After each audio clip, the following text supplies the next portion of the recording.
Hello everybody, welcome to this new little experiment of mine. Prophet here speaking, and this is a new segment that I decided to start on my YouTube channel.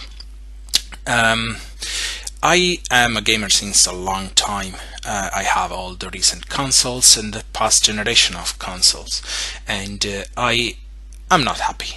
I have been played several games, and very rarely I felt like the current generation is giving me what I was expecting for. So I decided to start this little show, which I decided to call Totally Overlooked Games That Are Worth a Damn.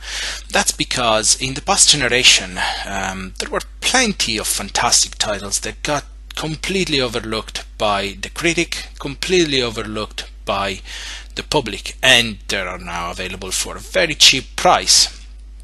And therefore I decided to start this little show.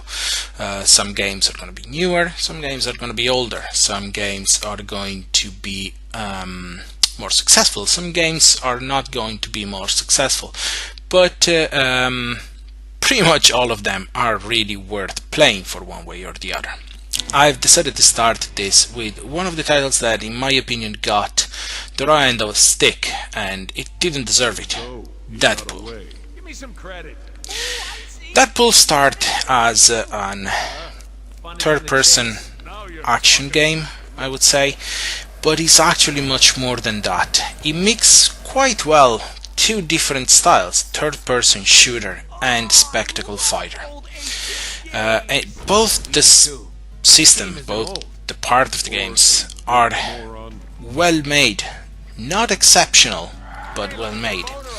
The combos are rich, the shooting part is fun, the character is absolutely brilliant, voiced by Nolan North, great voice for a video game. He is very much in tune with the character, constantly breaking the fourth wall, make the writing of the game absolutely hilarious. It's really fun to play, engaging, because some parts are quite complicated. Deadpool goes down very fast. A good few bullets will take him down. The healing factor helps. Deadpool is coming from the Marvel Universe, not a mutant but a modified human being. He owns a factor, a regen factor on par of Wolverine, I'd say, but he's also completely insane. He owns a teleporting belt, piece of technology that allowed him to jump here and there with fast teleporting bits. And he is an assassin. He goes around shooting people, slicing them with their katana. Very agile, very strong. Fantastic character, very good comic books. Hopefully the movie that is coming out is going to be good as well. The game, made by High Moon, still pretty pleasant. It's pretty pleasant to see. It's well made. Nice little touches here and there, full of pop culture references. The game is real fun, real fun, and it has something that in modern games goes overlooked way too often. You really have to go around and explore the levels. The character levels up, well, sort of level up. You can buy abilities for him and power up his weapons and his arsenal, buy new weapon, buy new combos for it.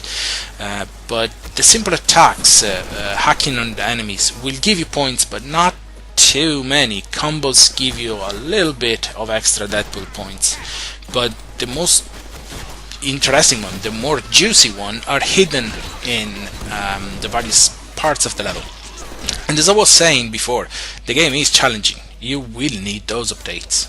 You will need to power up your weapon. You will need to switch weapon between the fast one, the Sai, the powerful one, the hammers, and the guns. You will need the powered up guns.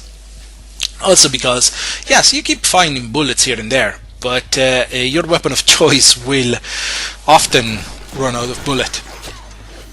It's interesting. It's something that you don't really see in these games. It's something in which a lot of thought have been put in. The levels are great, they're large, they are funny, they are interesting to play, and they are very weird. I say weird because one of the most interesting characteristic of Deadpool is that he is self-aware. He knows he's a character, in this case in a video game. He knows that he's a character in a comic book, and he constantly engaged the audience on it, and he constantly engaged the programmers of the game, complaining when a section run out of money and goes in 8-bit style, Zelda style, as you saw at the beginning of this video, or he complains when he goes in 2D. There are several various sections, mini bosses here and there. It's really interesting. It's a game that I incredibly enjoyed. It's long enough. It's about 8 hours in the average game, the average length for a game of this caliber. What else to say? It's extremely cheap at the moment. Unfortunately, it's no longer available on Steam, but you can find it for the past generation consoles or on other retailers, online retailers, for about $10, and it is totally worth it. The game will keep you entertained, it will engage you until the end, it will have nice little touches, a lot of guest appearances from the X-Men into the game. There's going to be Wolverine, there's going to be Psylocke, there's going to be Cable, there's going to be several enemies that are famous. It's really worth a damn.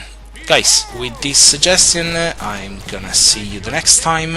If you like this video, please like, share, subscribe to the channel. I'm gonna try to update the channel as much as I possibly can.